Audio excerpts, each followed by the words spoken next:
السلام علیکم ورحمۃ اللہ وبرکاتہ۔ عزت مند سننے والے، میں آج آپ کے سامنے ایک ایسی حیران کن بات لے کر آیا ہوں جسے سننے کے بعد آپ سوچنے پر مجبور ہو جائیں گے۔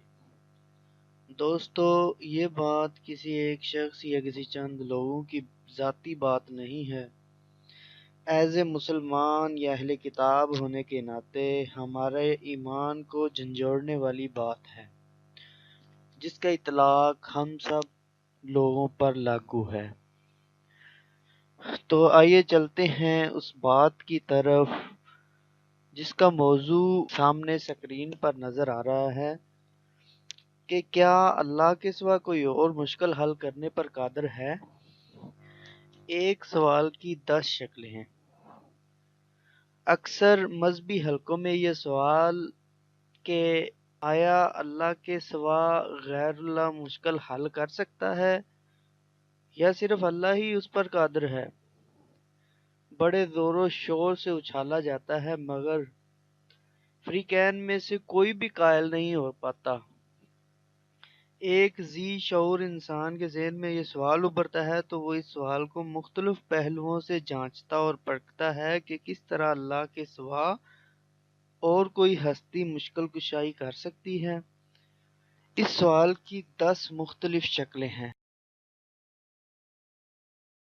تو آئے چلتے ہیں ان 10 مختلف شکلوں کی طرف۔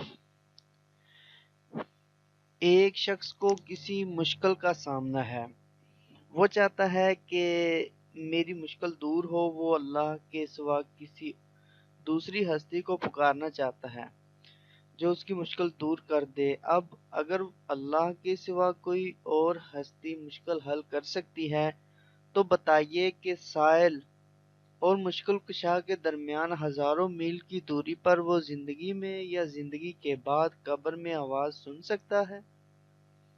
بالفرض یہ ثابت ہو جائے کہ وہ اتنے فاصلے پر آواز سن سکتا ہے تو پھر سوال یہ پیدا ہوتا ہے کہ وہ دنیا کی ہر زبان سے واقف ہے یا نہیں۔ مثلا سرائکی والا سرائکی میں مشکل پیش کرے گا، اسی طرح جرمنی والا جرمن زبان میں، انگریز انگریزی زبان میں اور پٹھان پشتو زبان میں آواز دے گا۔ اگر یہ بات بھی ثابت ہو جائے کہ وہ ہستی ہر زبان سے واقف ہے تو پھر سوال پیدا ہوگا کہ اگر ایک لمحہ میں سینکڑوں یا ہزاروں لوگ اپنی مشکل اس کے سامنے پیش کریں تو کیا وہ ان سب کی مشکلات تو اسی لمحہ سن اور سمجھ لے گا یا اس کے لیے قطار بنانے کی ضرورت پیش آئے گی؟ کیا اس ہستی کو کبھی نیند بھی آتی ہے یا وہ ہمیشہ جاگتا رہتا ہے؟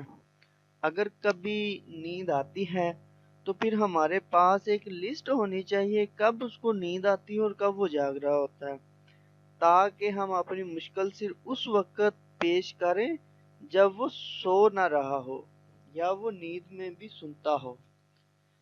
ایک شخص بولنے سے قاصر ہے، وہ ایسی مشکل میں مبتلا ہے کہ اس کا گلا بند ہو چکا ہے، اگر وہ دل ہی دل میں اپنی مشکل پیش کرے تو کیا وہ اس کی دلی فریاد بھی سن لے گا؟ آگے سوال ہے، انسان کو پیدائش سے لے کر موت تک چھوٹی بڑی تمام مشکلات کا سامنا ہوتا ہے۔ اگر وہ تمام مشکلات اللہ تعالیٰ حل کر سکتا ہے تو پھر غیر اللہ کی طرف رجوع کرنے کی کیا ضرورت ہے؟ اور اگر غیر اللہ ان تمام مشکلات کو حل کرنے پر قادر ہے تو پھر اللہ کی کیا حاجت ہے؟ اگر غیر اللہ مشکل کشا تمام مشکلات حل کرنے پر قادر نہیں تو ہو سکتا ہے کہ کچھ مشکلات حل کرنے کا بیڑا اللہ نے اٹھایا ہو اور کچھ مشکلات حل کرنے کا اختیار کسی غیر کو دے رکھے ہوں۔ ایسی صورت میں تو ہمارے پاس یہ فہرست ہونی چاہیے کہ کون سی مشکلات اللہ تعالیٰ حل کرنے پر قادر ہے اور کون سی مشکلات غیر اللہ حل کر سکتا ہے، تاکہ سائل اپنی مشکل اسی کے سامنے پیش کر سکے جو اس کے حل کرنے پر قادر ہو۔ نیکسٹ 8واں سوال ہے، کیا اللہ کے سوا جو ہستی مشکل نکال سکتی ہے وہ مشکل ڈال بھی سکتی ہے یا اس کی ڈیوٹی صرف حل کرنے پر ہے؟ اگر وہ مشکل حل کر سکتی ہے تو پھر ڈالنے والا کون ہے؟ آگے 9واں سوال، بالآخر نتیجہ یہ نکلے گا کہ اللہ تعالیٰ مشکلات ڈالنے والا ہے اور غیر اللہ مشکلات حل کرنے والا۔ بالفرض ایک ہستی مشکل ڈالنے پر مصر ہو اور دوسری مشکل حل کرنے پر، تو دونوں میں سے کون سی ہستی اپنا فیصلہ واپس لے لے گی؟ کسی بھی برگزیدہ یا گنہگار ہستی کا جنازہ پڑھنا ہو تو اس کی بخشش کے لیے اللہ کو آواز دی جائے گی یا مشکل کشا کو؟